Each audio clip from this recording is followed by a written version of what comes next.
And just tell me, Jordan, when we're live. It's loading now.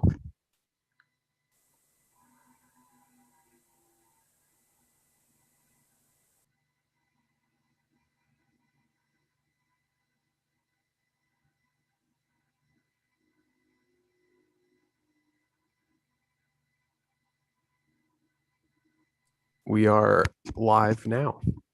Great, thank you. Good morning. I am Senator Mark Lawrence, the Senate Chair of the Energy, Utilities, and Technology Committee, and we're here today for a work session of the EUT Committee.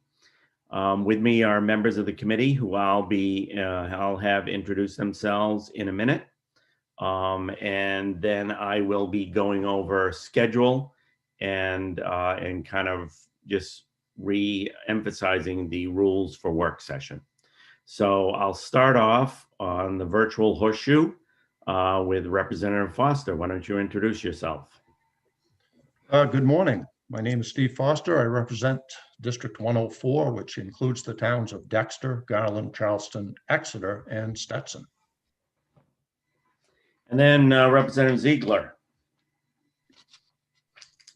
Good morning. I'm Representative Pay Ziegler from District 96, which is in Waldo County, and it consists of the 7 towns of Belmont, Liberty, Lincolnville, Montville, Morrill, Palermo, and Sears.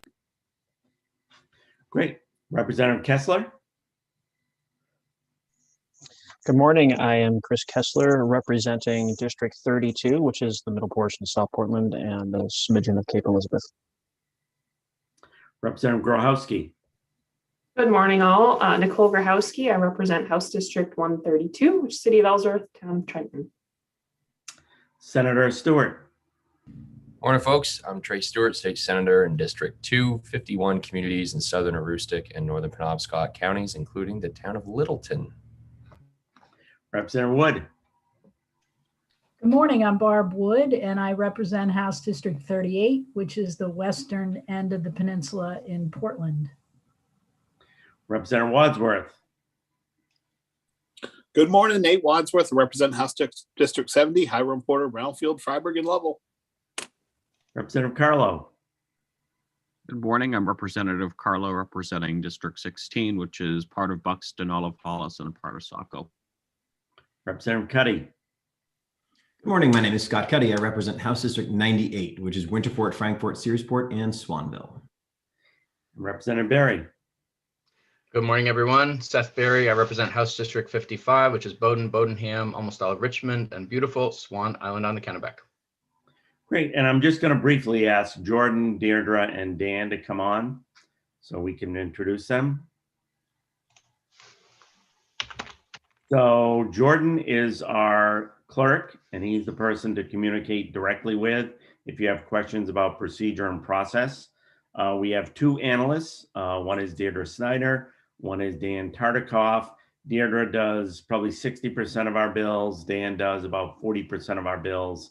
So if you have a bill and you need to speak to one of the analysts, you would probably be best off to start maybe with Deirdre, figure out who has the bill, and deal with the best analyst. So you guys can go hide away if you want for the minute.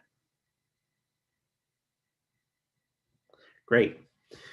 Okay, so we have a number of things to do this morning, and I'll go over the schedule first and then talk briefly about work sessions in general for the public. We have several what's called language reviews. I believe we have 6 language reviews. For members of the public, language reviews are bills we've already voted on, but we voted on verbally on the amendments, and we haven't seen the actual drafted amendments or any fiscal notes on the bills. So they are coming back to us to look at those bills for language review to see if we have any questions or to see if the language encapsulates what we had voted on in committee.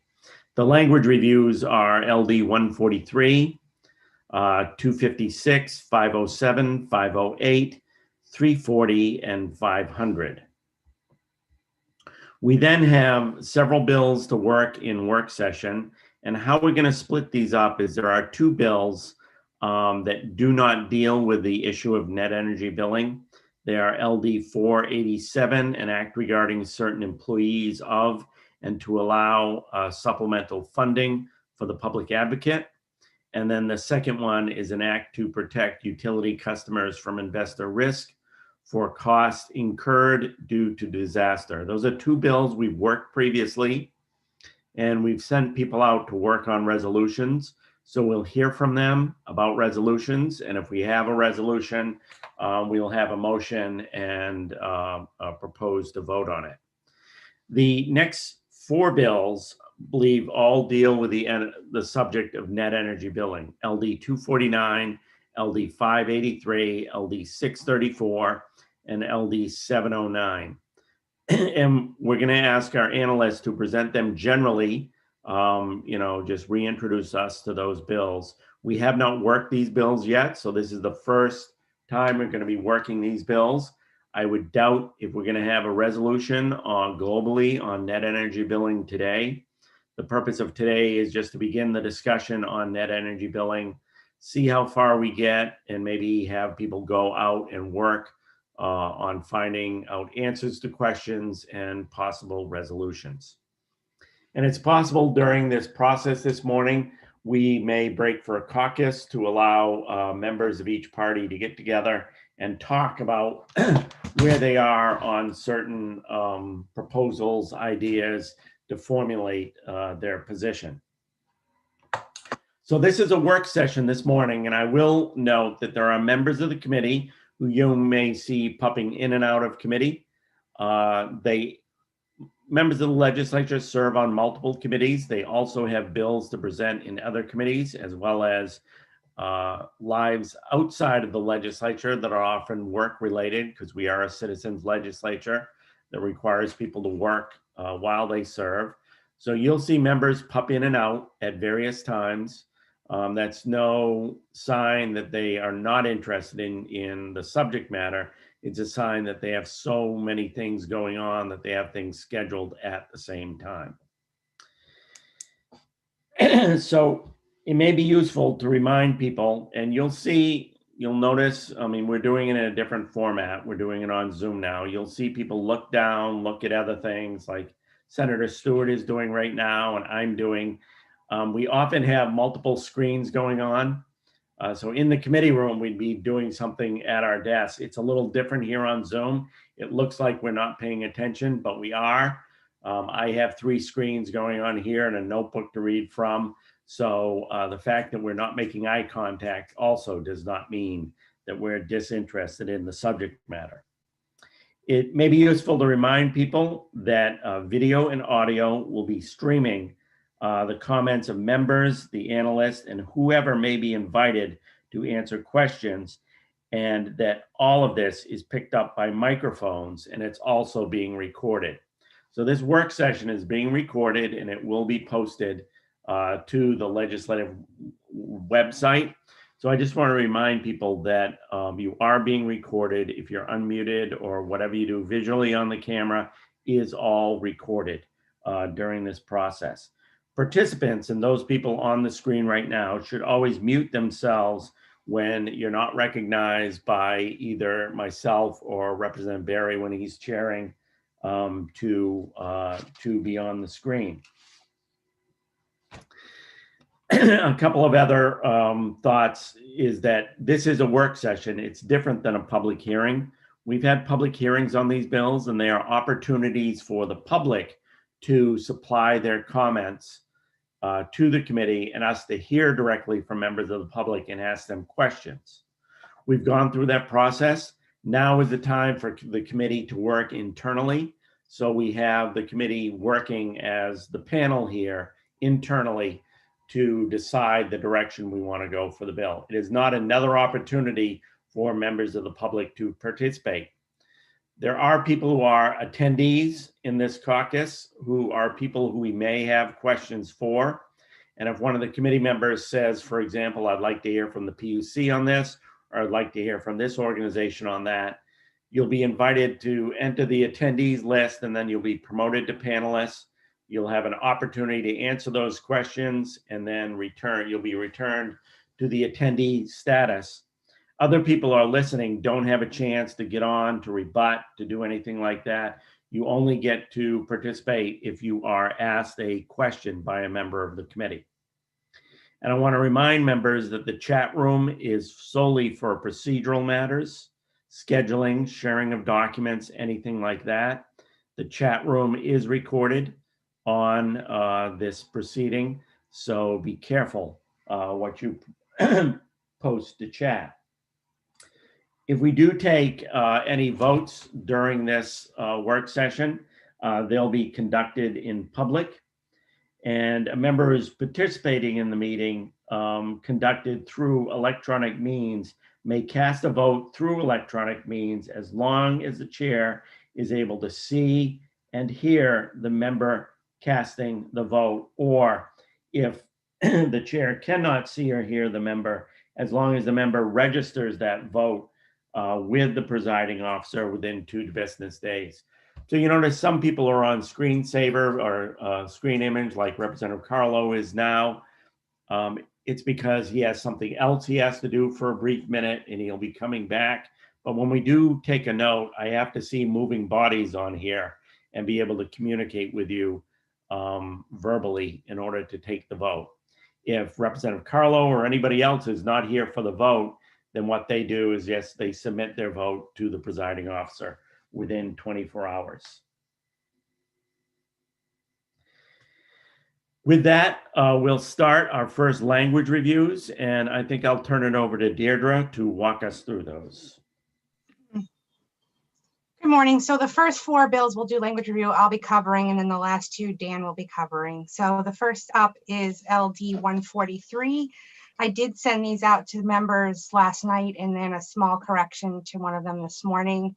I don't know if you want me to pull up the language or just briefly go over it. Show of hand, is there anybody who wants Deirdre to pull up the language on screen share? Okay, Nate. So let's go ahead and pull up the language on each one of them. Okay.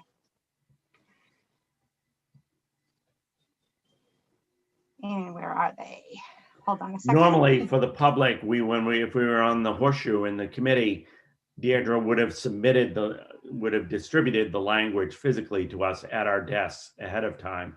So we would have a chance to review it. So that's why Representative Wadsworth has asked to see it on the screen. A lot of times they're emailed to us, but we don't always have a chance to bring it up ourselves on another computer to look at it while we're deliberating it. Sorry, I'm just having a hard time finding where I was just trying to here. solve for you. Yes, thank you. There we go. I got it. Ad lib.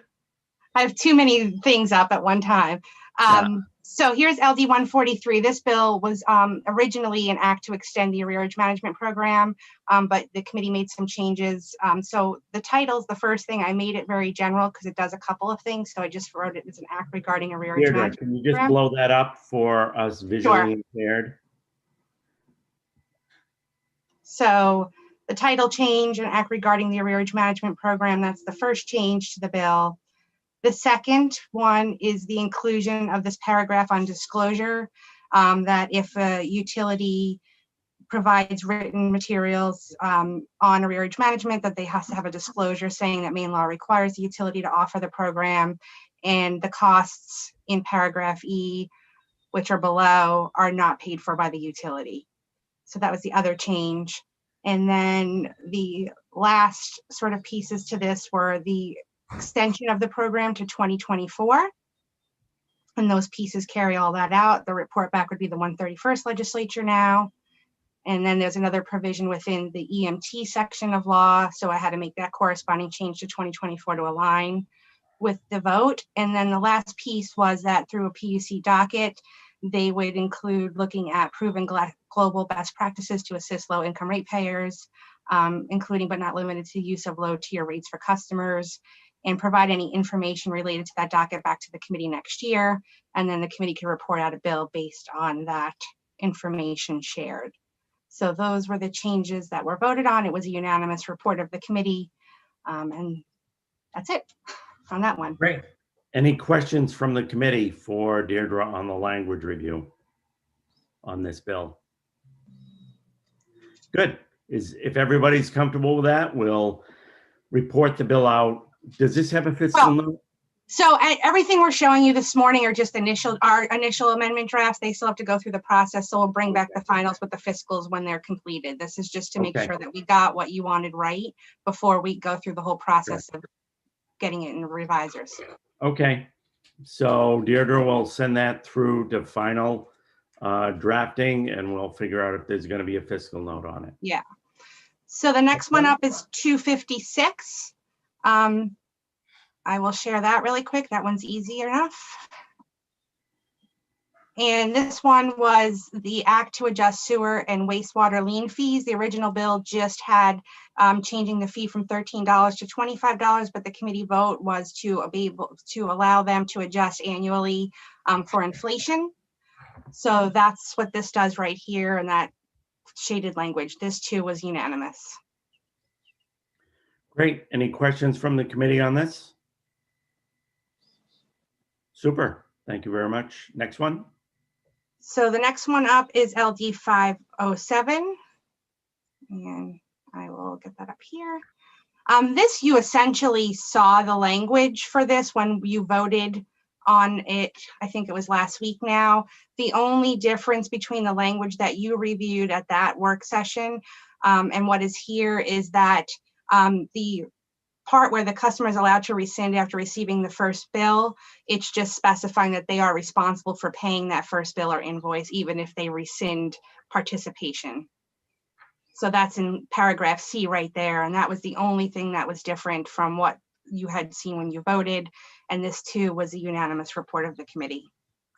Deirdre, was this the one where Representative Grochowski wanted to make something consistent between two different sections on receiving the notice? So 508 is the one where we change it to be consistent with 507. So okay, that's fine. And I just wanted Representative Grochowski to be impressed that I remembered that. and that's a good segue because that's the next bill up for language review. Right. So next up is 508. This too is a unanimous report of the committee. This too is very similar. This is pretty much the same language that you had reviewed at the work session on the bill. Again, the difference here, and let me find it.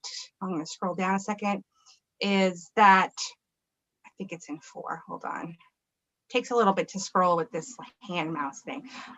This is where Representative Grochowski wanted us to be consistent. And so in paragraph C under subsection 4, it is also saying that they could both rescind after receipt of the first bill or invoice, but the consumer was responsible for paying in full. So that was the difference between the amendment that you had viewed at the work session and voted upon and the change that you decided to make when you voted last week.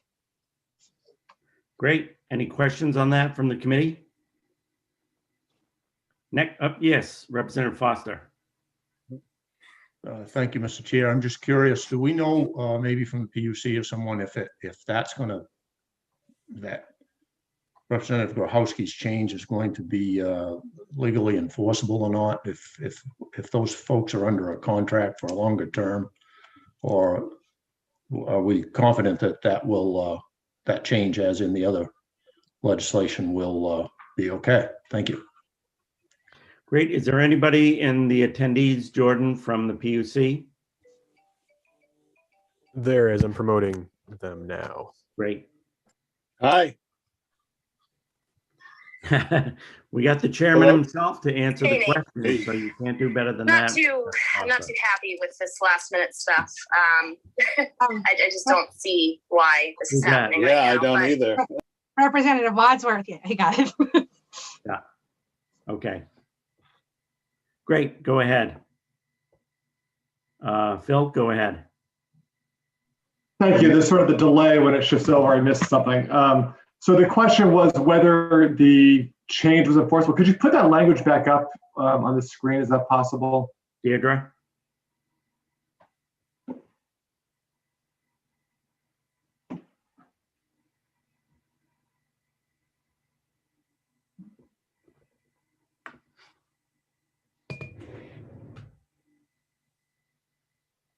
Go ahead, Phil.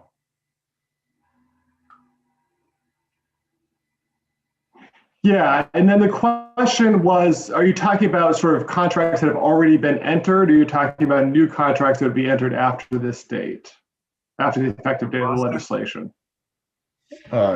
Yes, thank you, Commissioner Violet. I would be talking about new contracts. I believe that's what this is referring to.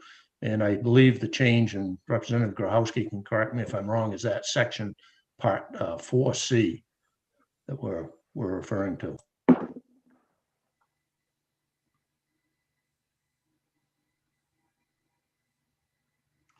Yeah, I think for any contract that had to be entered after this date, the statute would take precedence to the contract provision.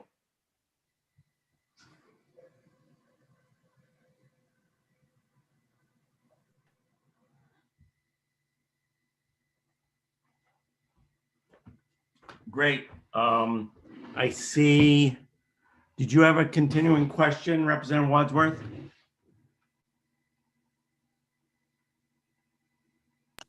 No. Okay, I thought I saw your hand up there for a second. Any other questions on this language review? Okay, why don't we go on to the next one?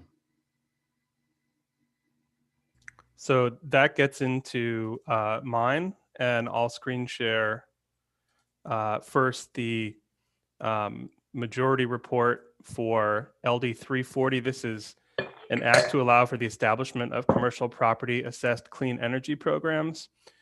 You saw some of this amendment in an amendment that was distributed by the Nature Conservancy. It's been cleaned up a little bit and some changes have been made as well.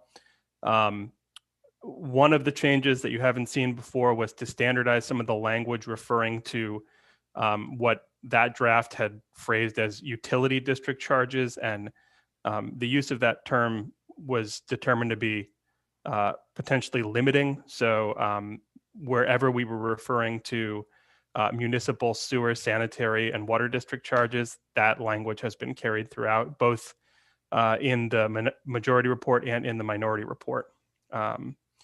There were a couple of changes made where the bill the language referred to the collection of a lien, which is not something that is possible. Instead, the bill was intending to refer to the collection of the commercial pace assessment that's secured by that lien. And so there were some language changes made there as well. And these changes were made after consultation with the Nature Conservancy, as you had agreed to allow for the purposes of coming up with these amendments. You can see here in the priority section, the carry through of that reference to municipal sewer, sanitary, and water districts, and also some standardization of some language as well. There was a provision added to the majority report at the request of the Maine Banking Association and the Credit Union League to require a written acknowledgement and understanding upon the acceptance of a property into a commercial PACE program by the financial institution that holds a lien, mortgage, or security interest in the subject property. This was proposed initially in the definition section, but it is more appropriate to be placed here.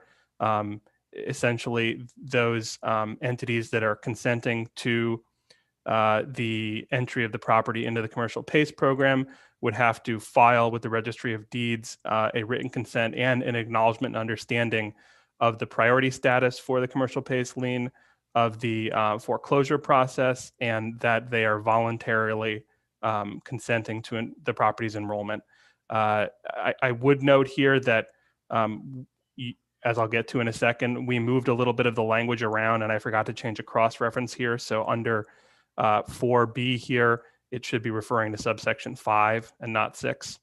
And so under subsection 5, there are some changes that you had already seen in the prior amendment. And then you'll note this large blocked paragraph is essentially what you saw in the last, in the Nature Conservancy amendment, but it was previously in subsection 6. And so after discussion with the Nature Conservancy, a decision was made to move that from subsection 6 to subsection 5 as it fit more in with the general foreclosure process. There were some other, I would say, minor technical changes that were proposed in the Nature Conservancy Amendment that have been incorporated here. If anyone has any questions about the majority report, or I can just move through the minority report quickly because it incorporates a lot of the same changes. Why don't you just go on to the minority and we'll do them both at once. Okay, so as I said, there were some aspects of the majority report that could be incorporated into the minority report, and I didn't get the actual final vote count because there were some absent members, but my understanding, at least at the time of the vote, was that the minority report is Representative Foster and Representative Carlo's report. There may have been one or more members that joined that report afterwards, but at the time of the vote, it was their report. So there are some of those same changes from the majority report to clarify aspects of the bill that were carried through. It does not include that mortgage holders' acknowledgement and consent language, which was determined not to be necessary because the commercial PACE lien under the minority report is subrogated to pre-existing liens on the property, so it doesn't have any special or senior priority. It just has priority as a after recorded lien on the property. And so this language on priority is borrowed in large part from the existing PACE statute, which was passed a number of years ago, which does not accord any special or senior priority to a PACE lien, and this is incorporated for the commercial PACE lien. The same changes which were provided in the majority report to subsection 5 are carried through here, and then for subsection 6, the language that's currently in the existing PACE statute regarding the judicial or non-judicial sale or foreclosure of a property subject to a commercial PACE lien has been, to a PACE lien has been adopted for the purposes of this section. And so I did run pieces of this language by the Maine Bankers Association and the Maine Credit Union League, and they were comfortable with the adoption of some of that language from the existing PACE statute. They had not had a chance to review the entire minority report until today. So I'll go ahead and stop my share now and answer any questions about 340. Any questions from the committee?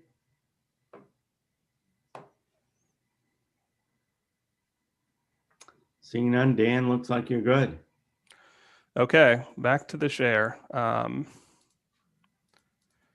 So Deirdre had mentioned that most of what we were reviewing today is not final. The one exception is LD 500. This is resolved regarding legislative review of portions of Chapter 895, underground facility damage prevention requirements. That's a major substantive rule of the Public Utilities Commission.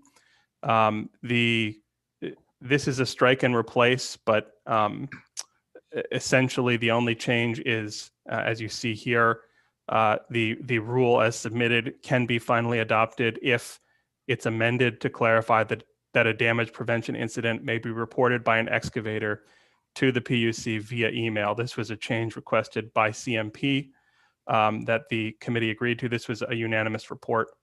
And then we've included, I would call it form language or standard language to clarify that the PUC is not required to hold hearings or undertake further proceedings prior to final adoption of the rule in accordance with this section. There have been instances in the past where that question's been raised, and this is standard language we put in resolves where the legislature is directing additional changes to the language that was submitted. So that's the only change here. There is a fiscal note, and this is what I would call a standard fiscal note for major substantive rules that are submitted for review by an agency. And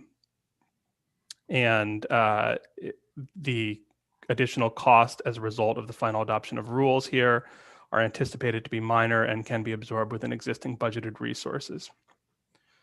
So for this one, at least, if you are all okay with it, that can likely be reported out fairly soon. Okay, how does the committee feel about that? I don't see any hands. Everybody looks good, so you're good to go, Dan. Those are all the reviews. Great. Super. So we're going to go on to the other two bills, but first, before that, Trey and Nate, do you need time to caucus again? No, I think we touched base briefly on the two bills. You're referencing 487 and 285, correct? Okay. Um, We can go ahead and do those, and then if you guys want to break before we go on to net energy billing, we can take a break then. That sounds good. Okay. Okay, Deirdre, I don't remember whose those bills are.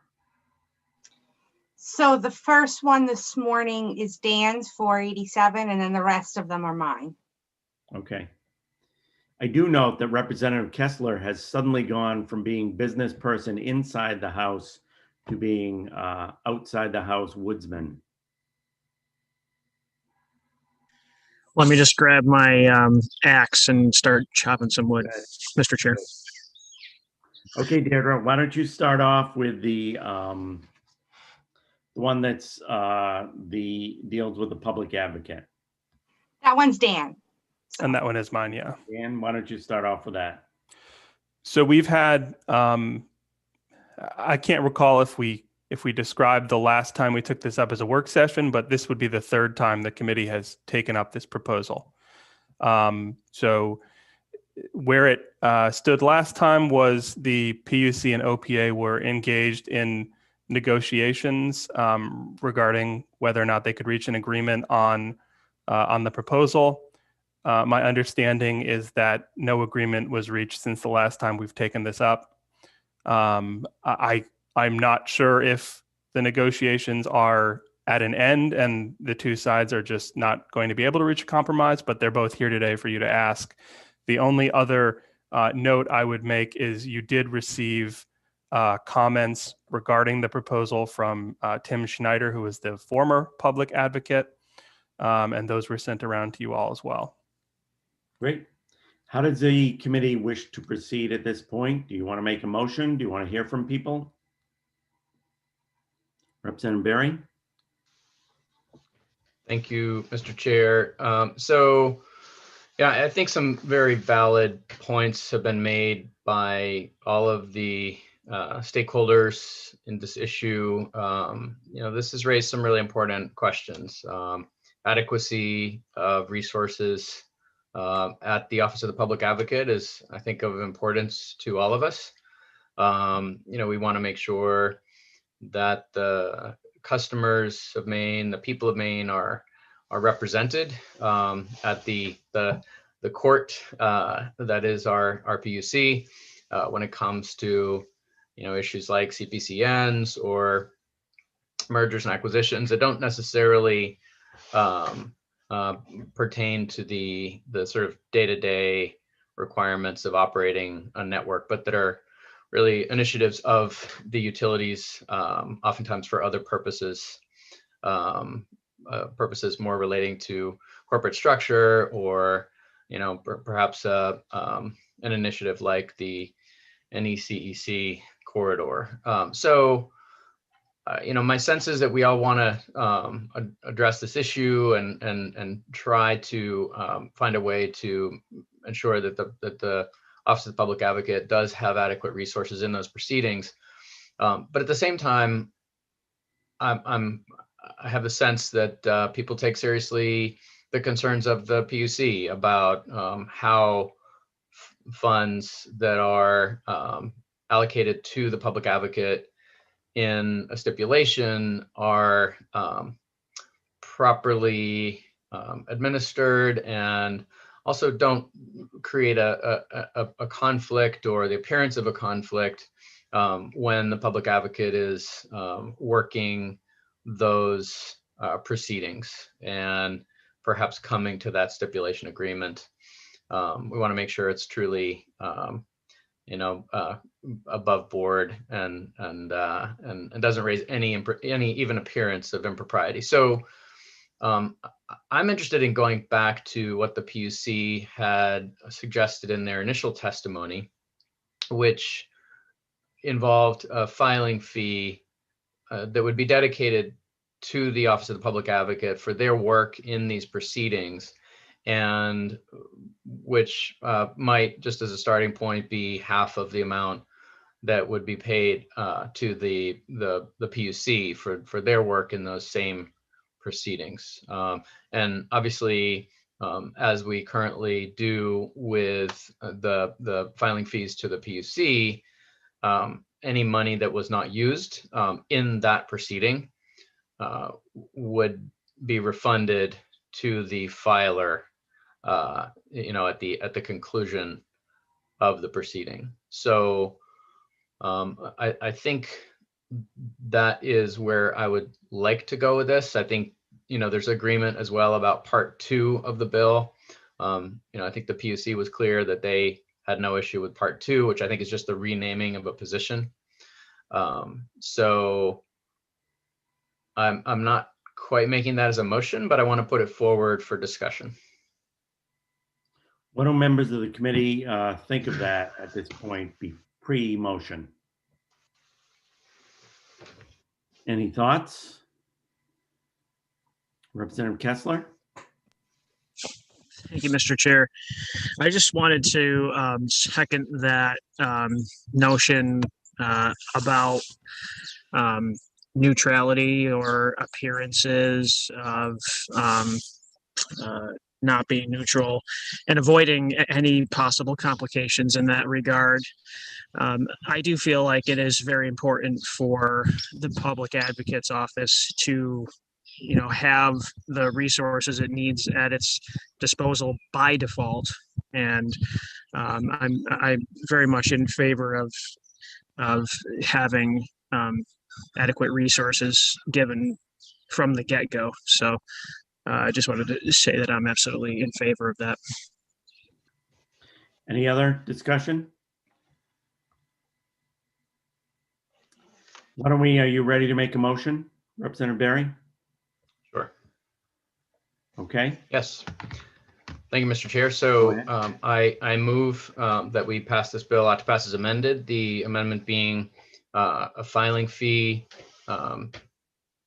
payable to the Office of the Public Advocate and refundable to the extent that it is not used in a proceeding that would mirror the filing fees that are currently paid to the commission, except that it would be half the amount that is paid to the commission, and the amount specified should be specifically half of what was required under LD 251, and also keeping part 2, striking part 1, but keeping part 2 of the original bill. Great. Any questions? Is there a second? Is that a second, Representative Kessler? Seconded by Representative Kessler. Debate or discussion?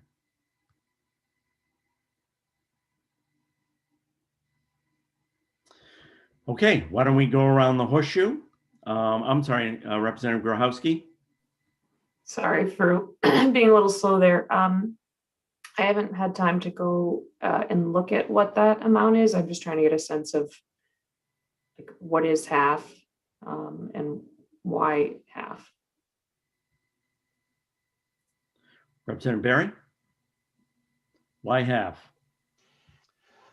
I think the basic logic of half of the amount that it would be payable to the commission is that the commission, which is really judge and jury, has to do a lot of work in these proceedings and bears the responsibility of making the final call. Their expenses typically are much greater than those incurred by the public advocate. I suppose a case could be made that the lawyer for the people, if you will, the public advocate's office should be more resourced. But it seems like a reasonable place to start. And again, it is a ceiling. So I think it's important to keep in mind what that amount would be a ceiling. Any amount not spent would need to be refunded to the filing party. So there's no magic to it, Representative Grochowski, but perhaps logic. Dan, did you have a question? So in terms of Representative Grochowski's question about what we're exactly talking about, it might be helpful to refresh everyone's memory on what the PUC had suggested, and they submitted a memo that described it. I can share that real quickly if it would be helpful. That would be helpful, Dan. So this is a 487 work session follow-up on March 22nd. And here's where they talk about the filing fees. Notes that there's a filing fee to the Commission for reorganizations and for both the Commission and OPA for CPCNs. The filing fee for reorganizations is set at $50,000, and for CPCNs, the fee is set at 0.02% of the estimated cost of the transmission line. There's another fee that is going to the Commission, but not to the OPA. My assumption is that the suggestion was to extend that fee that doesn't go to the OPA currently to go to the OPA, and also to allow the reorganization filing fee to be provided to the OPA as well, with Representative Berry's suggestion that it be half of what the PUC receives. Any questions for Dan? Yes, Representative Grochowski. I suppose that's not a question for Dan, actually, but I didn't want to be slow in my hand raising. Thank you, Dan, for the info. So in LD 251, I don't think we changed that $50,000 amount, but I don't know. I'm just looking at the original language. Maybe somebody could correct me if that's not the case. Representative Berry. Thank you. Hang on one second. Okay, so the I was wondering, Dan, can you remind us whether it was you or Deirdre that worked 251? It was Deirdre. She may still be on here because she's already suggesting to me via text that we'll need to make sure that if the committee goes ahead with this, there's not conflicts between the way those two bills address the matter. That's exactly my concern. Thank you. So the way I worded my motion, or at least described it initially, was specifically trying to connect it to 251. And I realized that from a drafting standpoint, that might make it a little tricky for you and for Deirdre. So I guess I would defer to the two of you as to how best to make sure that these are that these two things are moving together. The section that you referred to, Dan, that the PUC referred to is current law, but under 251, the committee has expressed an interest in changing that. So I was looking at the newer language that we would be enacting.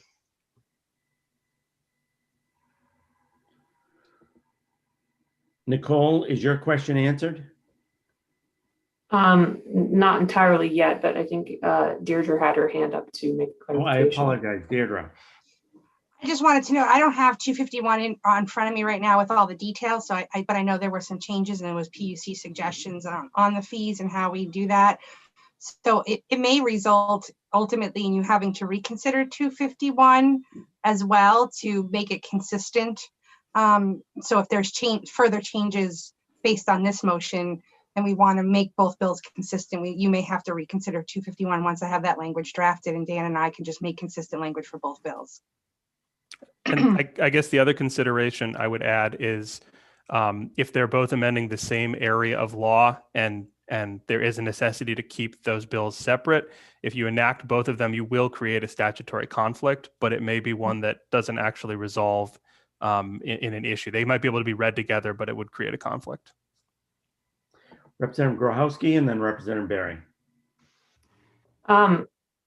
So my question here is, the PUC acting as the the judge and the jury, if you will, in that metaphor, they are using a lot of their existing resources, their existing staff, but this is helping to pay for some of the time that they use. I think, I don't know that the judge and the jury generally hire experts, whereas the public advocate really is doing that. And I'm hoping to track down some information, and we might be able to bring someone in from the attendees list about how much the OPA spent, which I think was considered by all parties to be quite prudent in the Emerita Versant reorganization case. As I recall, it was, I think, higher than $50,000. And I know that hiring true utility and finance experts can be pretty pricey. So I am not certain that half is a good idea, because I think the OPA actually has a really different need for expertise, outside expertise, than the Public Utilities Commission has. So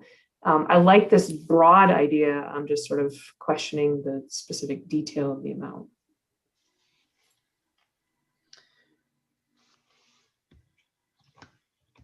Okay, any other further discussion? Is there somebody specifically, Nicole, you wanted to bring in to get a reaction from? I think that Barry Hobbins might know the answer to that question off the top of his head. Okay. It'll be faster than me trying to go through the PUC stipulation filings. So Jordan, is the public advocate in the waiting room? Yeah, I'm moving him over now. Thank you.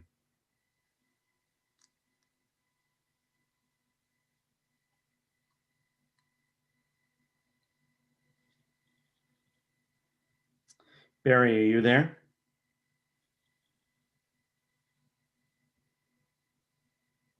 Yes, I am.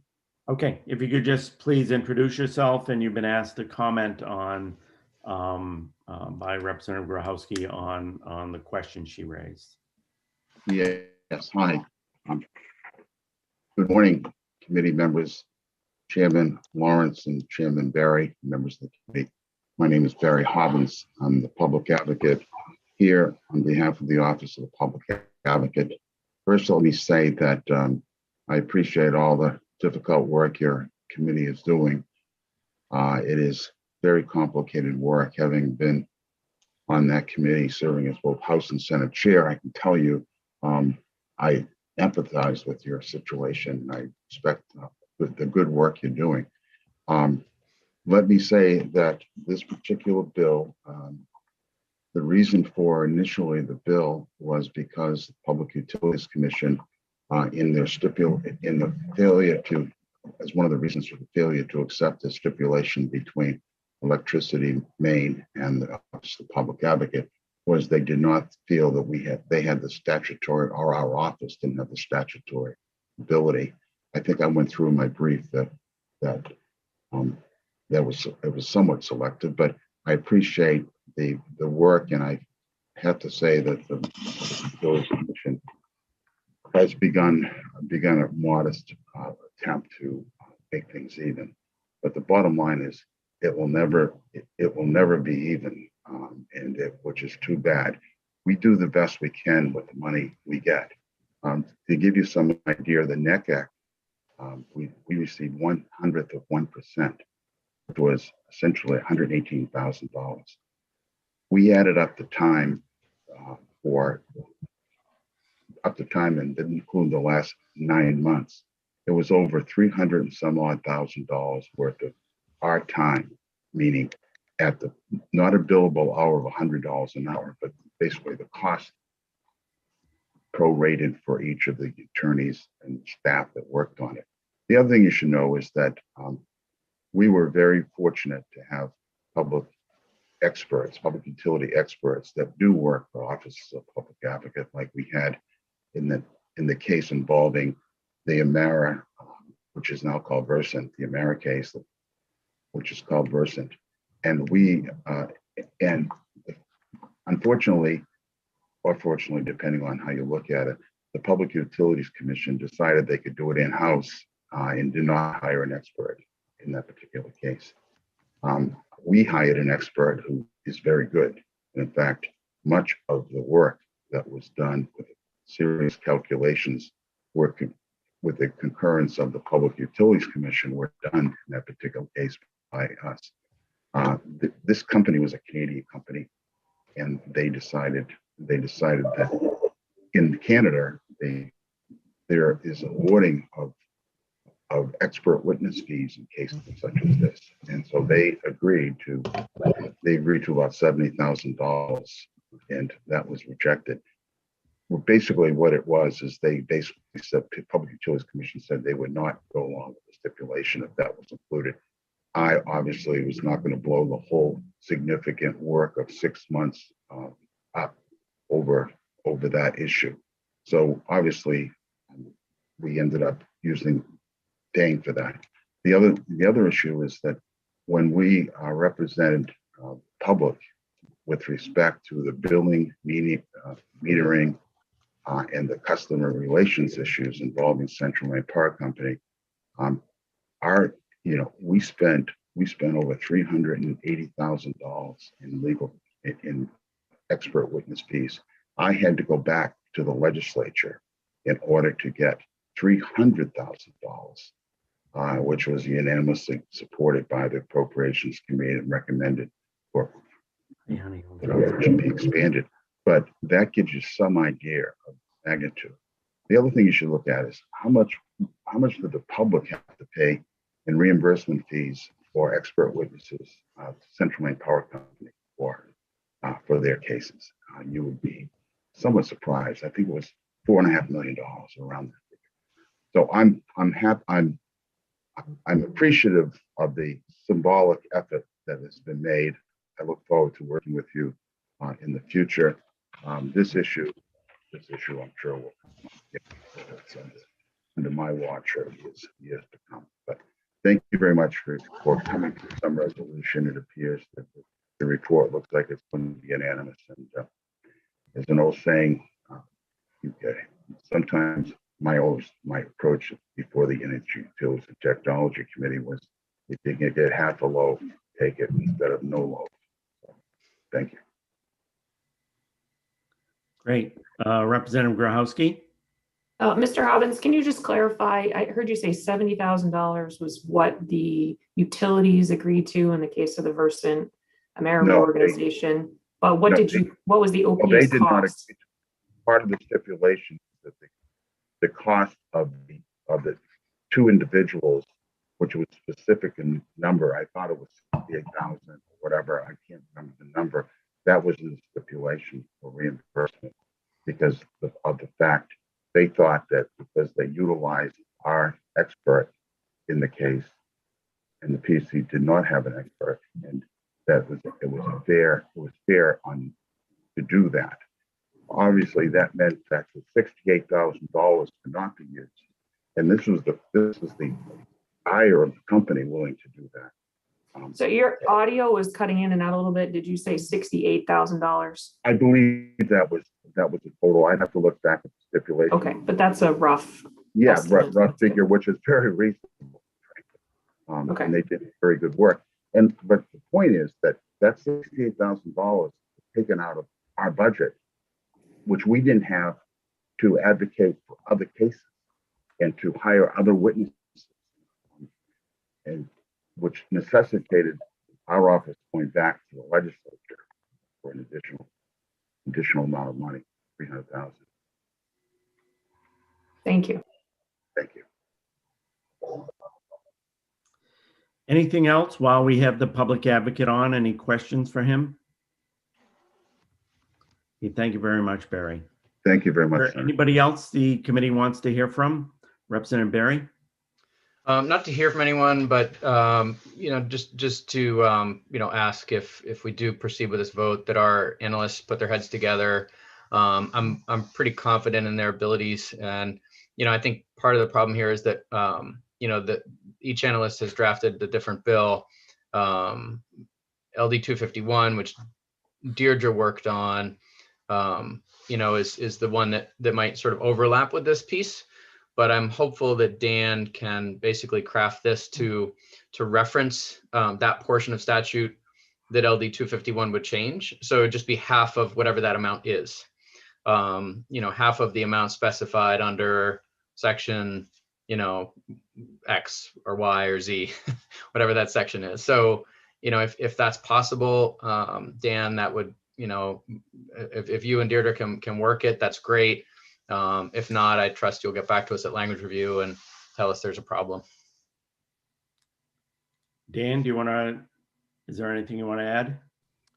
Yeah, we can certainly talk about it because I'm not familiar with what those changes are. The risk, of course, is if for some reason one becomes the law but not another, any dependence on one over the other could be problematic. But it sounds like these need to stay in separate vehicles because there's always the possibility, if the committee was open to it, that you could incorporate this aspect of this bill into 251.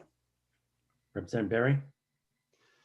And that's exactly the reason I'm hoping that you can craft it to be independent, to do it by reference. 50% of the amount referenced in a separate section of statute. So by pulling it apart, you're not creating any potential for conflict if one bill is finally enacted and the other is not.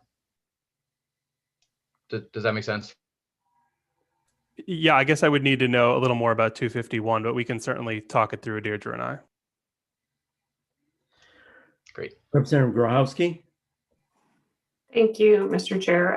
I would like to propose a friendly amendment that we uncomplicate this by saying it's the same amount without saying it's the same amount, just say it's $50,000, knowing that that's a ceiling and that if the public advocate does not find it prudent to spend that money is reimbursed. Because this money is money that doesn't go into rates. And I think it's really unfair to ratepayers to pay for an expert for reorganization they never asked for. I think that is more appropriate for the utilities to pay for. And so knowing, I intervened in that case. I attended a lot of hearings. I read all the information from the experts. I thought they were extremely helpful. I thought the PUC provided a much safer for my constituents and the other ratepayers reorganization final stipulation because of what the experts said. So I would rather not under invest. Now that we're having this discussion, I'd like to equally invest in the public advocate. And I think that could make it easier for our analysts to not make a reference, but just put the plain language of 50,000. And if we're tying that to inflation in 251, then also tie it to inflation. But I can't remember if we did that or not at this point. Representative Berry, would you consider that as a friendly amendment? I would be fine with that. I can go along. Yeah. And I believe Representative Kessler was the person who seconded. You consider that friendly? Yeah, I'm perfectly okay with that. Okay. Does everybody have an understanding of the amendment? Any other debate or discussion? Is the committee ready to vote? Okay, Jordan, why don't you call the roll? All right. So we'll get started with Senator Lawrence. Yep, and then just to clarify, the motion is ought to pass as amended, and I vote yes. Correct. Senator Lawrence is a yes. I believe Senator Vitelli is currently absent, along with Senator Stewart. Representative Berry. Yes. Representative Berry is a yes. Representative Cuddy. Yes. Representative Cuddy is a yes. Representative Grochowski. Yes. Representative Grochowski is a yes. Representative Kessler. Yes. Representative Kessler is a yes. Representative Ziegler. Yes. Representative Ziegler is a yes. Representative Wood. Yes. Representative Wood is a yes. Representative Wadsworth. No. Representative Wadsworth is a no. Representative Grignan is also absent. Representative Foster. No. Representative Foster is a no. Representative Carlo. No. Representative Carlo is excuse me, Representative Foster, Representative Carlo. The motion passes 9-4, I believe. And Nate, do you know what your report is going to sorry. be at this point? Is it ought not to pass, or ought to pass with a different amendment? 7-4. I'm not. I guess ought not to pass right now. Okay. And Steve and Representative Carlo, are you in agreement on that? Yes. Ought not to pass, Representative Carlo? Yes. Okay, good. Dan, you have a question? I have a comment and a question. I recorded the vote as 7 in 7. favor, 3 opposed, 3 absent. Is that correct? Yeah. Like I said last week, math is not my strong suit. I apologize. I'm working on it. And I didn't expect the vote to come so quickly, so I would have jumped in before. But I just want to confirm. I think this is the case for the majority report. What is currently Section 1 in the bill regarding supplemental funding through grants or settlements is gone and replaced with this additional funding piece. Is that correct? Representative Barry? He's shaking his head. Correct. So That is Okay. correct. Got it. Thanks. So we will have ought to pass as amended carries, and we'll have a language review on this at some future date in which we'll be able to look at the exact language. Just to remind people, in a language review, only those voting for the motion have a right to go over the language and review it and make changes. Representative Kessler, did you have a question? Yes, Mr. Chair. I was just wanting to get clarification on the no vote, or what the reasoning was behind it, if that's appropriate. I don't see why not. I'm going to declare the work session on this bill closed. And if you guys want to either do it online or offline, however you want to do it. Steve, Nathan? I'll give it, why don't you just get in touch with them offline. Okay.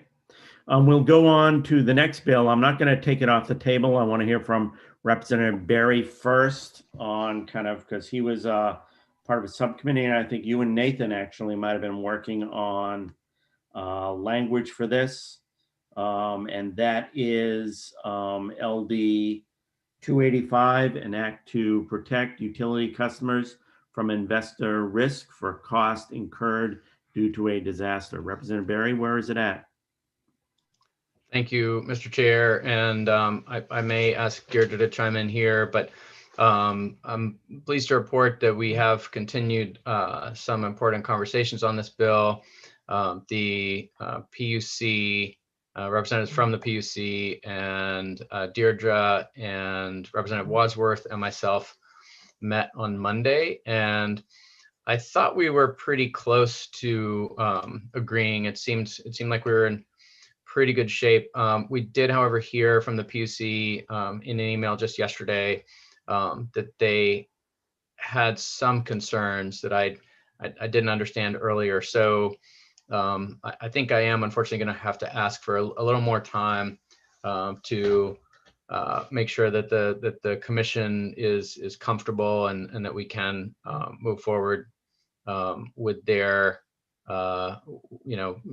with a vehicle that is workable for them. But just to give you a little more granularity, perhaps I can turn it over to Deirdre to talk about what some of the ideas are that are being contemplated. And then I would like to add in a little more color to that, sort of from a higher level standpoint. But just as a reminder, the concern here is really around who bears the risk from disaster declarations. Most of the conversation has really focused on storms, but disaster declarations aren't just from weather. We were reminded in the headlines yesterday, for example, that a disaster declaration can be related to a pandemic, and the loss of revenue to a utility is generally recovered in rates.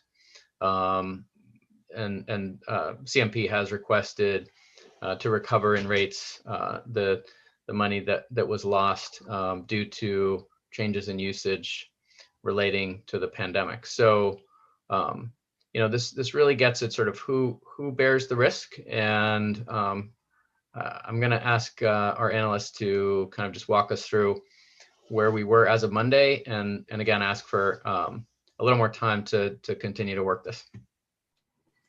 Was that Deirdre? Was that you, Deirdre? Yes, it was. And I apologize. It's a very loud bird outside. So if you hear it, I apologize in advance. So on Monday, we had sort of had some discussions, and I had drafted some bullets that we then sent to the PUC, and that's the email that Representative Berry is referencing that they commented on. And so just to give a perspective on sort of what were the things that we were looking at, it was to sort of analyze the cost of repairs and replacements of poles and wires during storm events versus doing the work to harden the system during normal weather days. And the question was sort of, could the money be saved in the long term by doing more grid hardening up front? Looking at the cost of outages to customers, if utilities engage in more hardening of the system, what costs could be avoided by customers long term? And looking at alternative things like Hendrick aerial cable systems and tree wires and other technologies to strengthen the system, what can be done to harden the grid efficiently and maximize resilience, and look at studies and reports that evaluate the actual cost of outages that have been done. There was also a component there we were looking at, could there be a reporting system established to allow consumer-owned utilities to report outages to PUC in a manner that would be easy for all COUs to utilize, because currently there isn't a system for that. And then have some collaboration amongst PUC, COUs, and MEMA to engage in some conversations to figure out ways to make it easier for COUs to access federal disaster assistance. And then lastly, there was this concept of maybe considering ways in which Maine could adopt requirements to compensate customers for longer outages.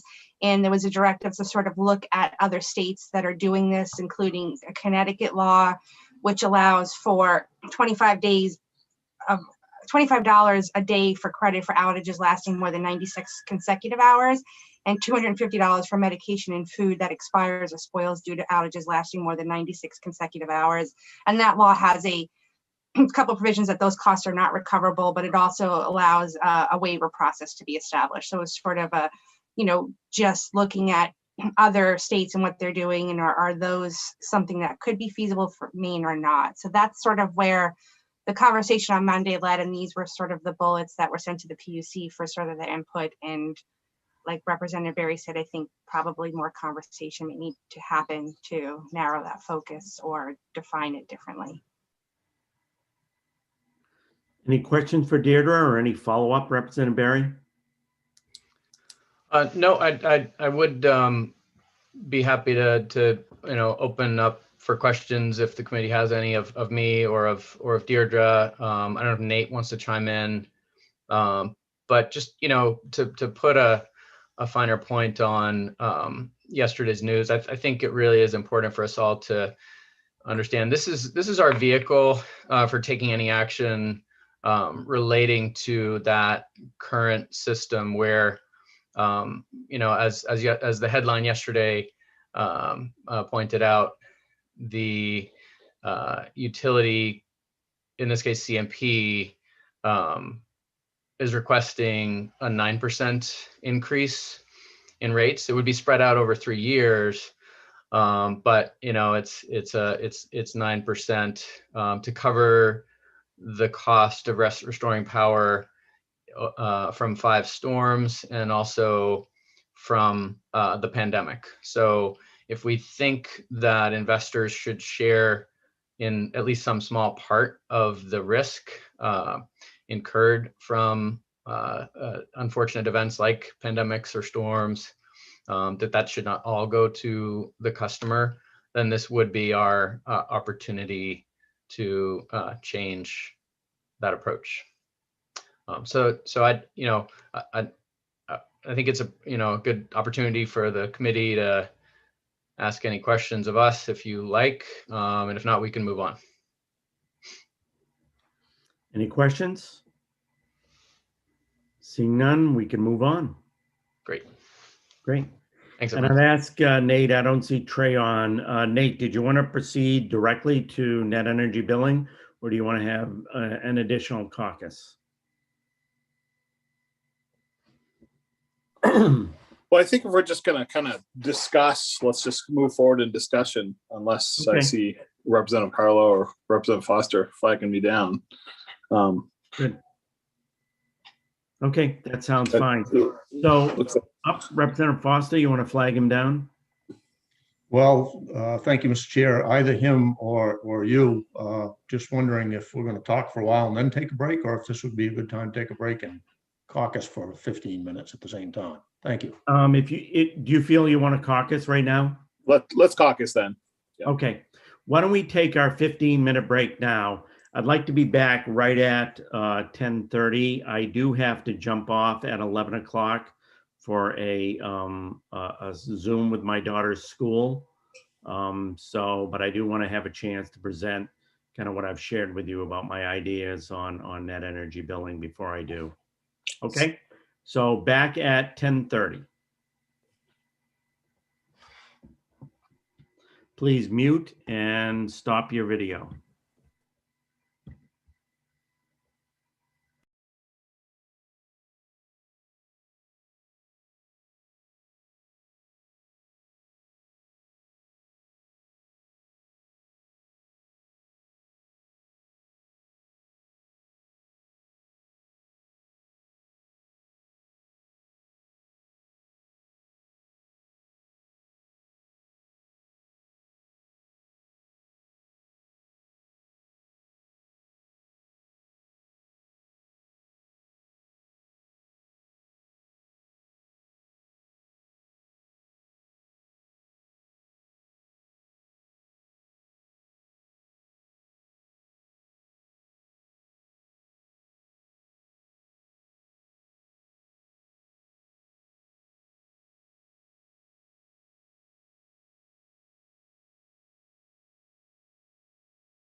Okay.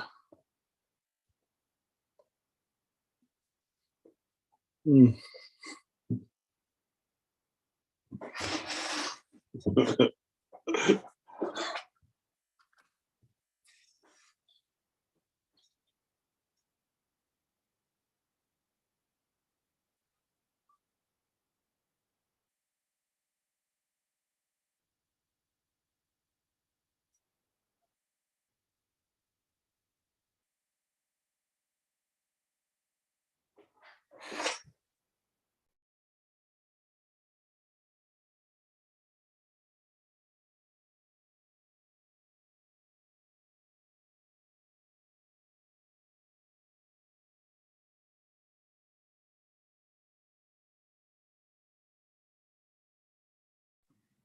Hello.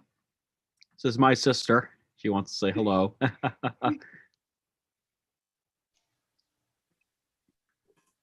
You her have a pretty name? cool big brother. Well, introduce yourself. My name's Lila. Oh, hi, Lila. Where do you go to school? I go to school at Buxton Center. And it's awesome, right? Yeah. Cool. Because all the school board members are doing such a great job. I don't suppose you know any of those. No, and I'm not on the school board either.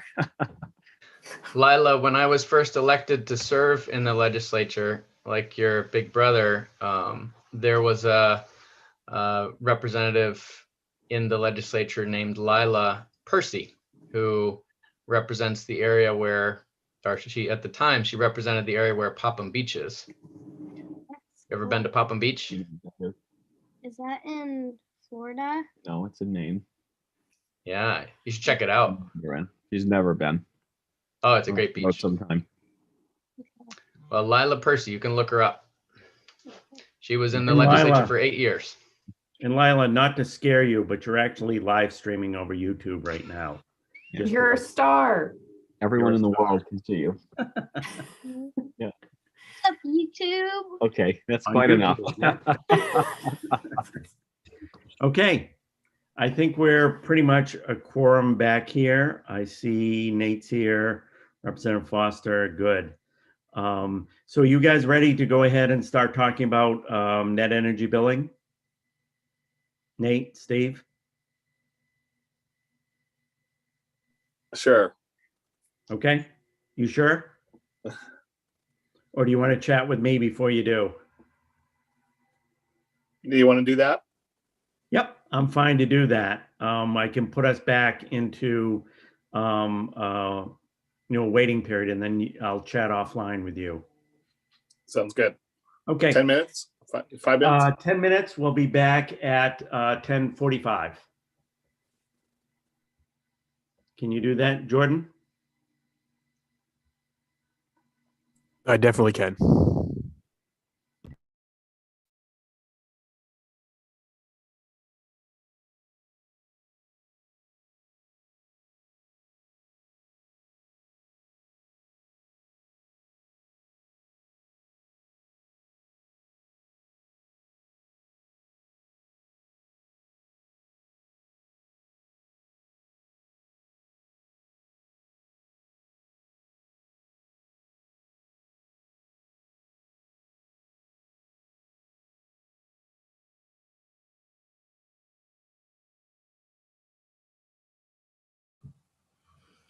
Nathan, what's going on? Why are we continuing to break till 10:45? You're asking the wrong person, Barb. I was wondering the same thing. All right, well, I'll see you So- at 10:45. Representative Wood, I think our lead and your chair are discussing whatever might have gone on in caucus. Just to see where they're at. That makes sense. Thanks.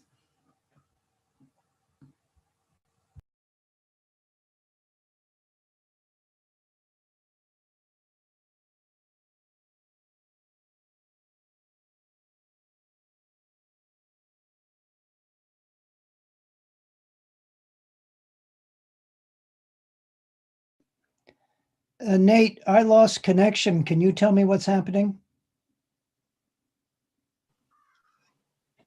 So I think Senator Lawrence and Representative Wadsworth are discussing sort of what they discussed in caucus before we take up the bills. Okay, thank you, Deidre.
We're all set, Jordan, if you want to bring us back. Great.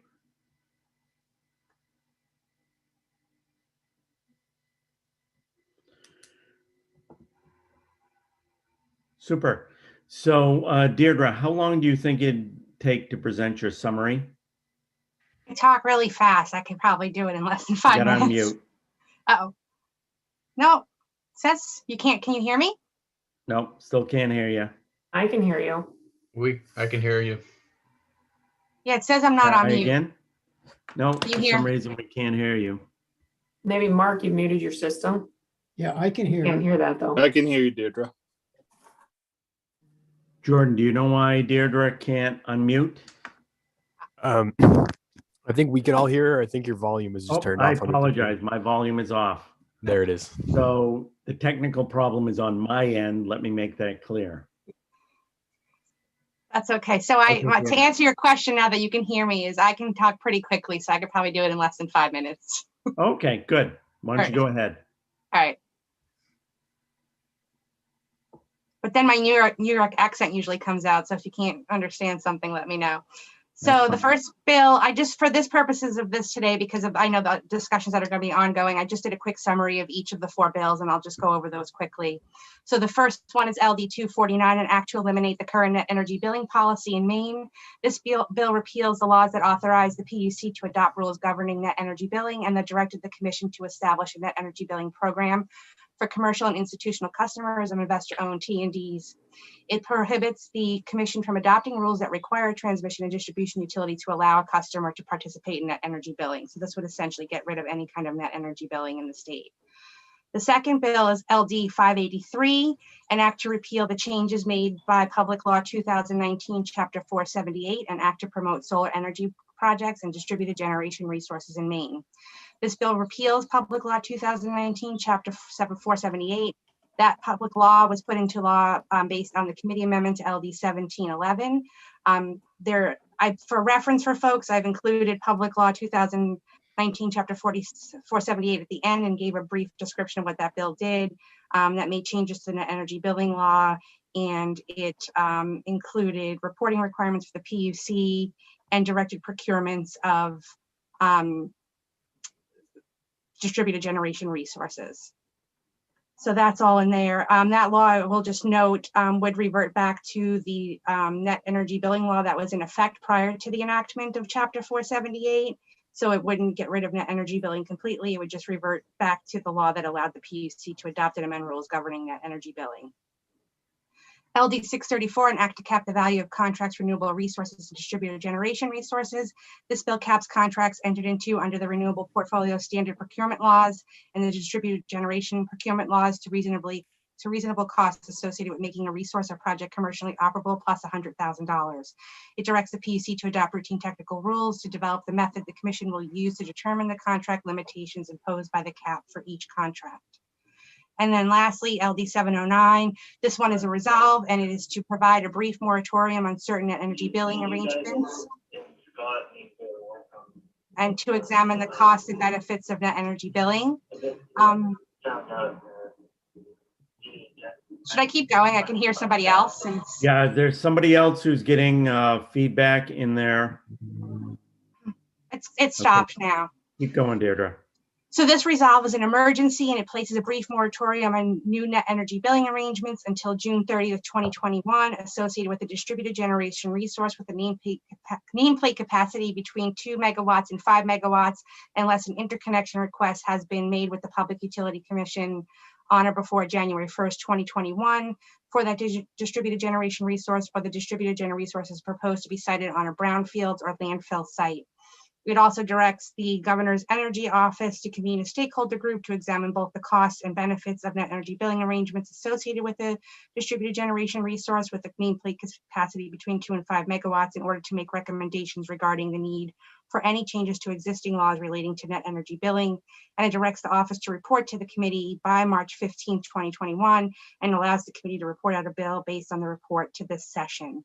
And just like I said before, references here's Public Law 2019-478.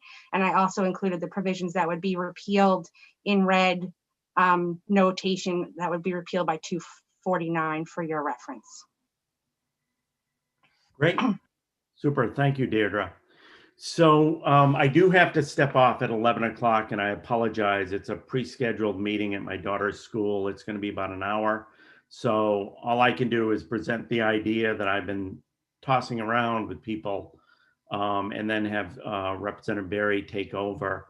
What I'd like to do is just go over this idea. I've talked individually with each of the Democratic members and with the Republican leads as well, and I understand you've shared it with your caucus. And I've also talked to some of the interested parties about this. So what I like to do is present this idea, and it's really a framework. It's not a specific proposal, kind of a framework of how we go forward in thinking about net energy billing. And then hear from, while I'm gone, you can hear from the interested parties, the PUC, the GEO, et cetera. And then that we have a subcommittee essentially made up of members of the committee who are interested in interesting parties, see if this at all is a workable idea, and report back to the committee in about a week to see if we can work under this framework with the idea that we keep all the bills alive today, and just see if this is we can find some common ground to work forward to get a resolution for this year and a resolution for going forward on net energy billing. So having said that,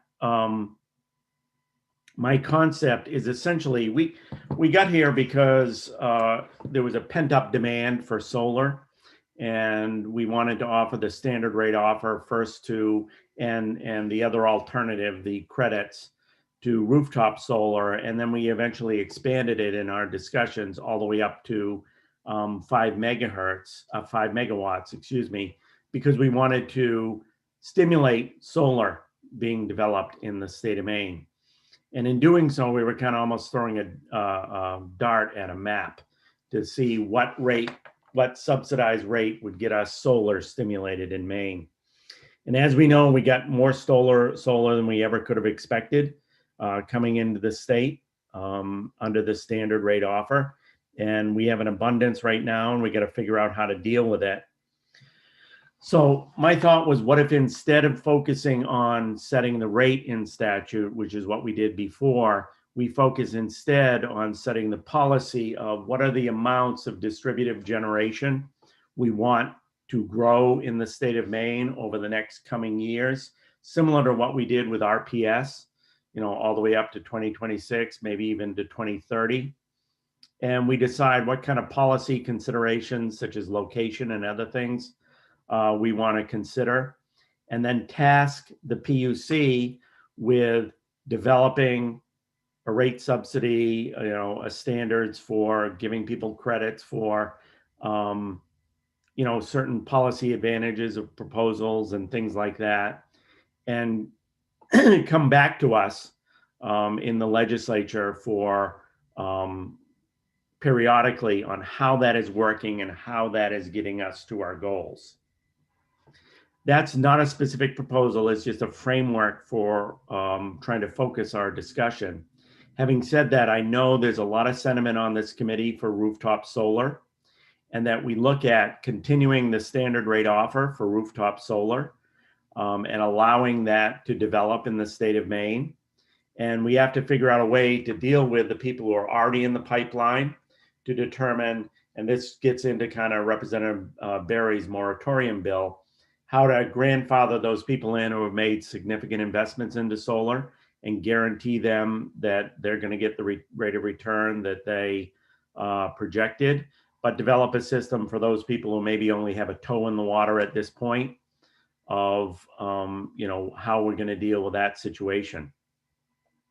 Having said that, I just want to give people kind of the legislative time frame. Anything we do this session will not become effective until October.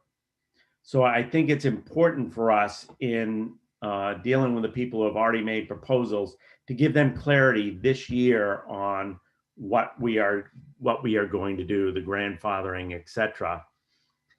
If we're asking this working group to come back with a long-term solution that's based upon, in the future, reaching certain amount goals, then that's probably not going to come back till next legislative session. And if we are able to pass it, it would go into effect in October of 2022. And we'll be kind of looking forward to 22, 23, 24, 25, 26, and beyond about what are the distributive generation goals we want to reach in the state of Maine over those years. So that's kind of my framework. I'll open it up to any questions anybody may have before I step off. I would like to hear back, and I won't be able to be on, but I can listen to the tape on how the PUC reacts to this, the GEO, and any of the other interested parties. But does anybody have any questions about the framework that I'm suggesting? Yes, Representative Barry. Not a question exactly, but it does seem to me useful that we set up a subcommittee to really get cracking on this. I am concerned about moving expeditiously for all the reasons that our Senate Chair just outlined. So, I'm certainly willing, as the sponsor of one of these bills, to be a part of a subcommittee to perhaps meet with the Governor's Energy Office, the PUC, and perhaps a representative of the industry. I'd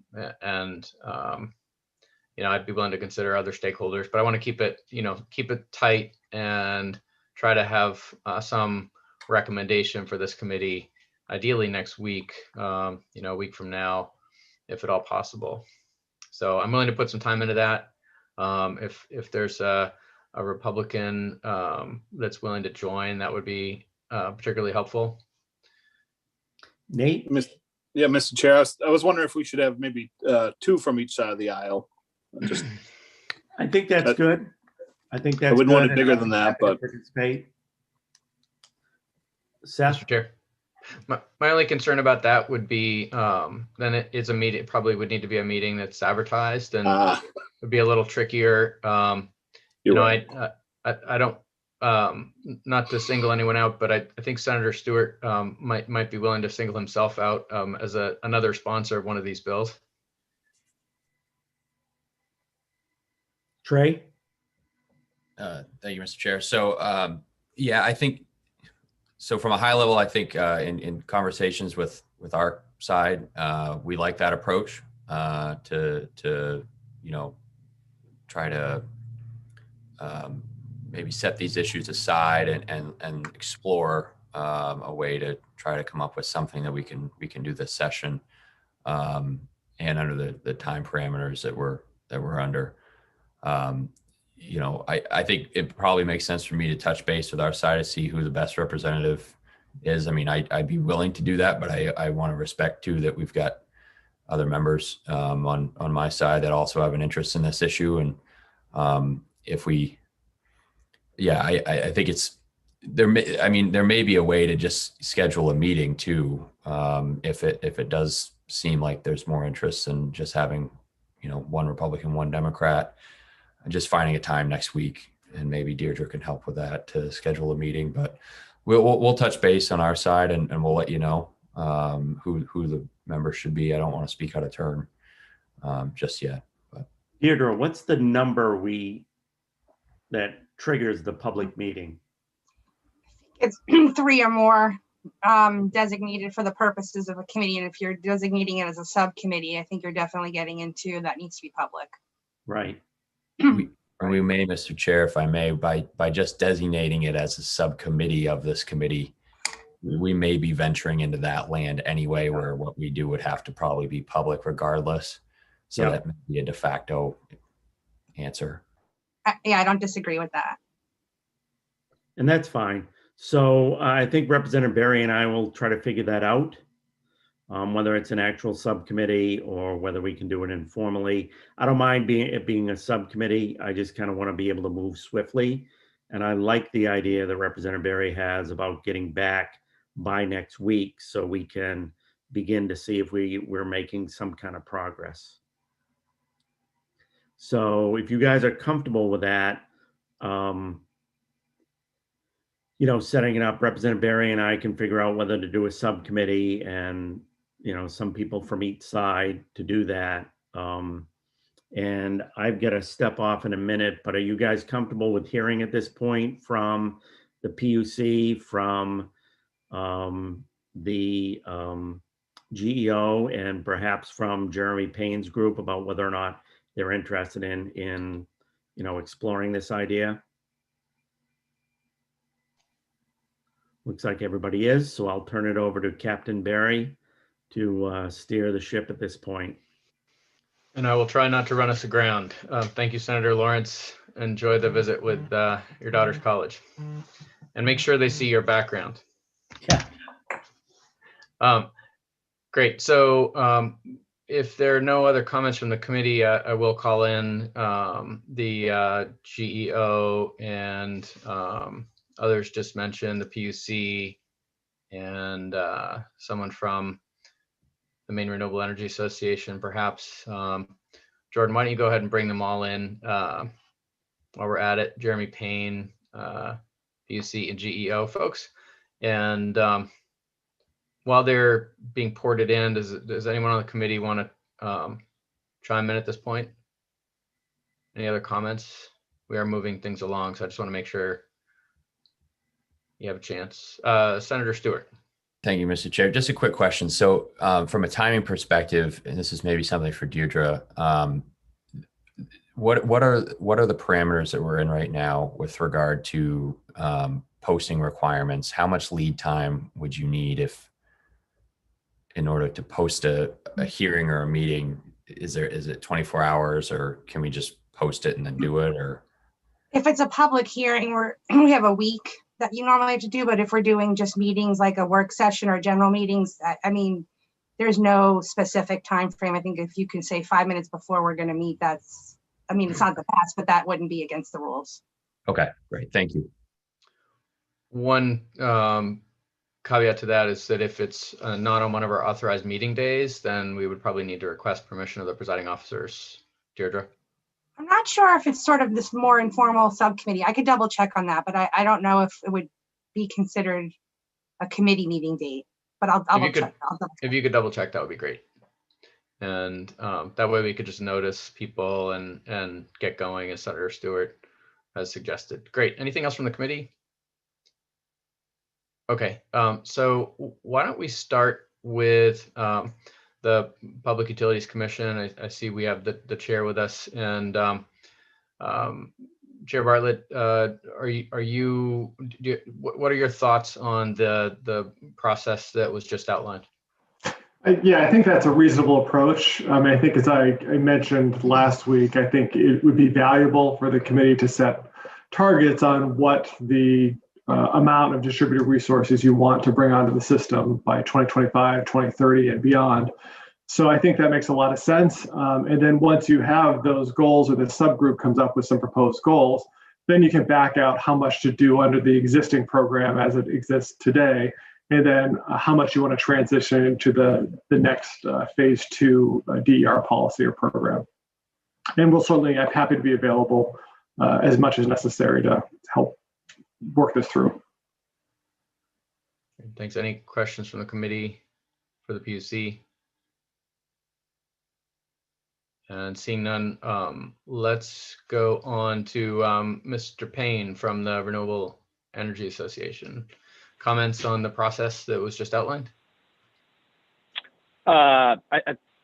Good morning, Jeremy Payne with the Maine Renewable Energy Association. I think it makes good sense. Appreciate the committee's acknowledgement that we do need to safe harbor the projects and investments that have been made. Happy to discuss the targets and generally participate in the discussion. I think the only thing I would add is I think next week is a great target. Because there's a lot of moving parts here, I might just suggest to the committee that maybe what we would end up doing is a check-in next week. And if we're making demonstrable progress, basically describe that to you all. And if you feel like that's worthy of pursuit, then maybe we can continue. I just know that these are complicated conversations, so I don't want to set up an expectation that we'll definitely have this 100% nailed down by next Thursday.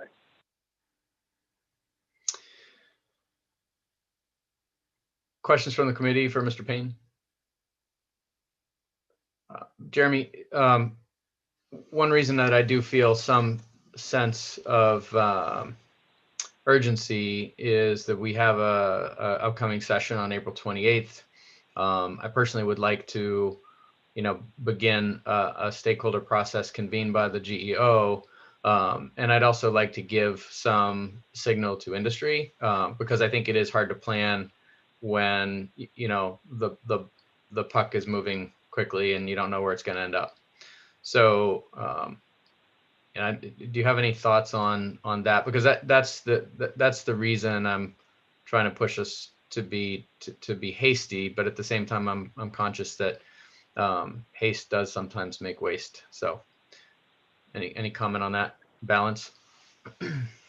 Certainly agree with you. I think that's trying to strike the right balance is important. Obviously, the sooner we can provide companies clarity, the better off we all are here. I just want to make sure that, as we strive toward that Thursday date of next week, we just make sure that we have the best possible ideas to bring forward. And if that ends up taking a couple extra days, I would just ask for the committee's indulgence to consider that.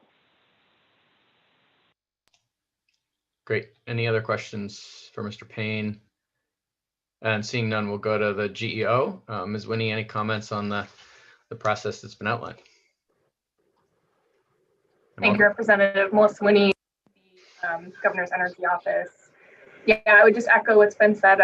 The Energy Office is definitely willing and appreciate the opportunity to participate in this. I do think that the timeline's pretty quick, but if there's anything that we can bring in or prepare in advance to bring to the meeting that could maybe help potentially speed up or at least a conversation. So any suggestions or clarity on that would be helpful. But again, I think this is a good first step and happy to participate. Great, thank you. And I should just note that we do have a number of vehicles. Obviously, there are 4 bills that have been presented to the committee. There are other bills coming. It is possible that we could do this in 2 stages and enact something immediately to get a conversation going, to set some very basic parameters, and then move forward more deliberately with a follow-on piece of legislation. So that will have to be something I think that the subcommittee will consider as well. Senator Stewart. Thank you, Mr. Chair. Just a couple quick questions. Did we cover everybody? We've got the PUC was representing Governor's Energy Office and the renewable generators. So one group that I think would be not only helpful but important to include in this conversation is the utilities. And I'm specifically, I think, at least having input from the 2 larger ones, Versant and CMP, would be helpful as we try to figure this thing out.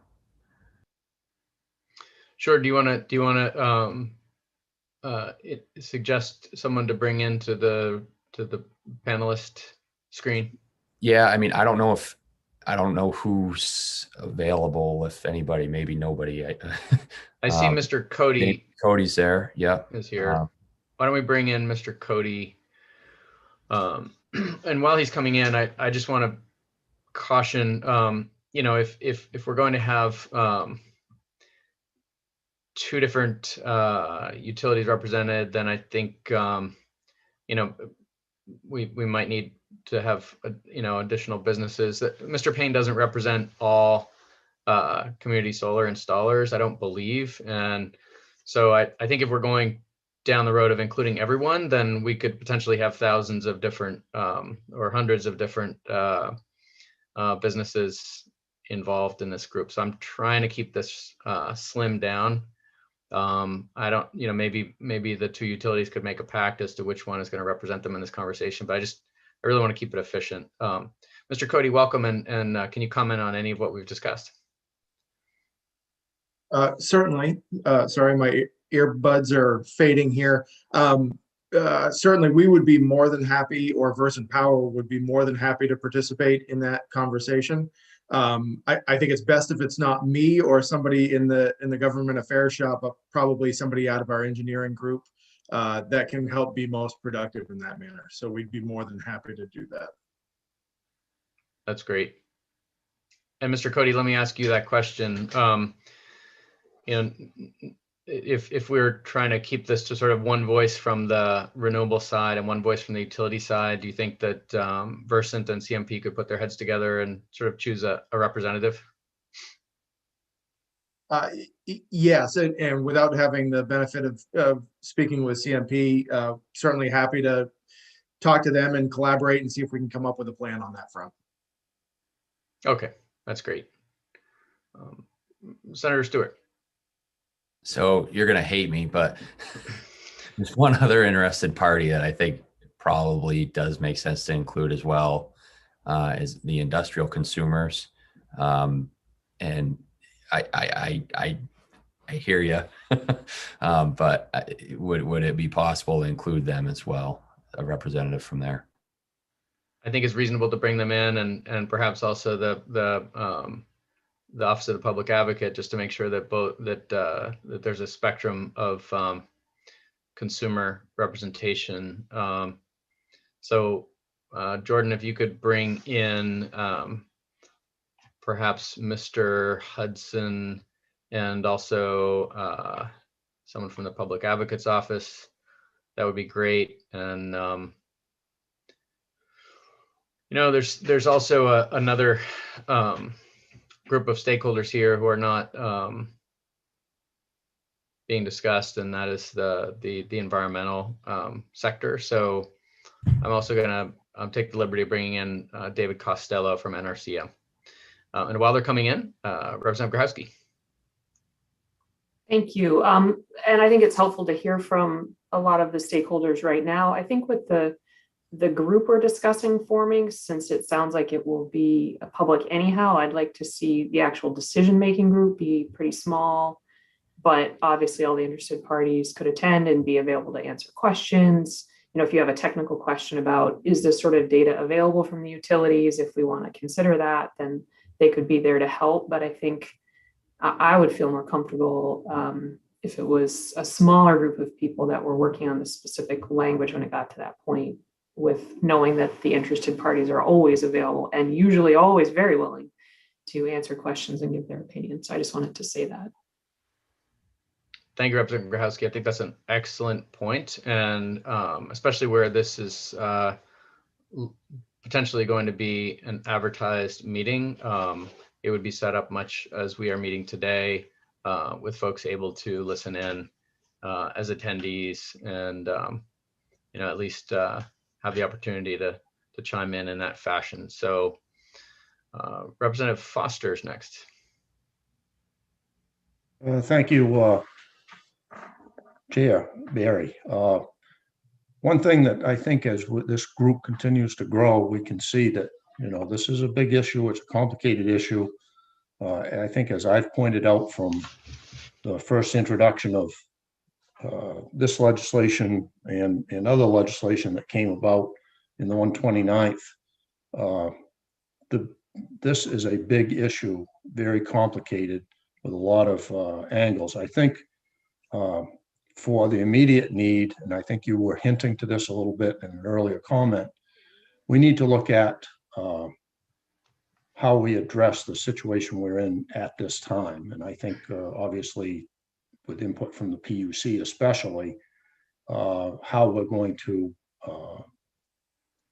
get a quick fix, if you will. And then one of my concerns has been all along with the Governor Energy, the energy offices and other groups with their proposals and goals, there's very little detail. We do not have a detailed plan as we move forward. And that's one of the reasons we're where we are now, because we didn't look at some of what might have been expected as unintended consequences of the net energy billing. So I think that we want to make sure that the charge for this group initially is somewhat limited in scope, because this could take quite a long time with a lot of input from people to decide where do we eventually want to be, and what part does net energy billing have to play in it as we look at renewable energy, what it's going to cost the consumers, and how we're going to address that. So I would just caution that not only do we need to get the right group together, but we need to have a clear understanding of what the immediate need is, and then go from there. So thank you. Thank you, Representative Foster. I think that's very, very well said. And what I really don't want to do is turn this into another public hearing, because we already had 4 of them. So, you know, I have invited some additional folks in part to make sure that they can comment very briefly on the process. But I do want to ask if you could keep it to 15, 20 seconds just to the process that was outlined earlier by Senator Lawrence. And I will begin with Mr. Hudson for IECG. Welcome. I'm just unmuted myself again. Thank you, Mr. Chair. For the benefit of folks listening, my name is Stephen Hudson. I'm a partner with Purdy Flaherty here on behalf of the Industrial Energy Consumer Group. And we are both interested and willing to participate in the process that Senator Lawrence laid out. We have raised issues about this, but I also want to remind the committee and others that it was the General Counsel for the IECG that made the argument at the law court in defense of net energy billing back in the day. And so we have always supported it. We think that that there's a lot to be said for the framework the Senate chair has laid out, and we will be glad to participate. Thanks. Thanks, Mr. Hudson. Questions? All right, seeing none. We will go on to Mr. Costello for your comment on the process, specifically the process, not the content. Thank you. Right. Thank you, Chair Barry. We'd certainly be very supportive of the process and happy to participate if desired. Thanks. Excellent. That's great. And Senator Stewart, am I forgetting someone that we brought in? Hobbins. Thank you, Mr. Hobbins. Of course. Mr. Hobbins, apologies. Comments? Thank you very much for thinking of me, Representative. I would be more than happy on behalf of the Office of the Public Advocate to be involved in this process. I commend all of you for wanting to get together, and I look forward to the discussion. Great. So what I'd like to do is work with Deirdre, and I have volunteered myself, and we'll see who else from this committee wants to volunteer to participate. I think at least one of our Republican colleagues would be needed, and we could consider having a couple from each caucus, as was suggested. And then in addition, include the groups that were mentioned, but this meeting, provided that Ms. Schneider can help us to ensure that we're complying with public notice requirements, could probably be scheduled and advertised, and we can hold it much as we're holding this meeting. Just a caution that there probably won't be a ton of public notice. So if you're interested in this proceeding and following along, if we do meet in this forum in a larger group with more than 2 representatives representing different parties, then it will be public, but without a ton of notice. So we will proceed along those lines, and I think we're getting close to wrapping this up. But Ms. Schneider is next. Just wanted to quickly note that we would need permission if this is a subcommittee to meet on days not already authorized. And there's some more information that we can talk about offline, and it would need to be public, obviously. Great. So a number of us have other committee, obligations, and this will take some time to schedule. I think any of the interested parties that are planning or hoping to participate might need to be flexible as to who represents them, because I think we'll need to plan primarily around the schedules of legislators, and it may end up being on a Friday or a Monday, or conceivably after a long day of hearings on Tuesday or Thursday. So please keep as much time available on your schedule as you can. We'll try to schedule it as soon as possible with the help of our analyst. Is there anything else from the committee members on any of these 4 bills? Representative Grochowski. I'd just like to say, I think this is moving in a good direction, and I don't feel I need to be on the subcommittee if there's a subcommittee officially, but I'm happy to be a sounding board, especially related to like spatial thinking. If you need info about farm data, for instance, it's all stuff that I can access. So just happy to hear back if you think it's necessary, anyone who's on the subcommittee. Excellent. Our very own GIS specialists. Thank you. Anyone else? Okay, well, I think that will conclude our work for today, unless Deirdre, I may have missed something. No, you're all set. Okay. So as I mentioned, we have a long day of hearings scheduled for next Tuesday, and a busy day Wednesday and Thursday as well, I think. So until then, hope you have a great weekend, and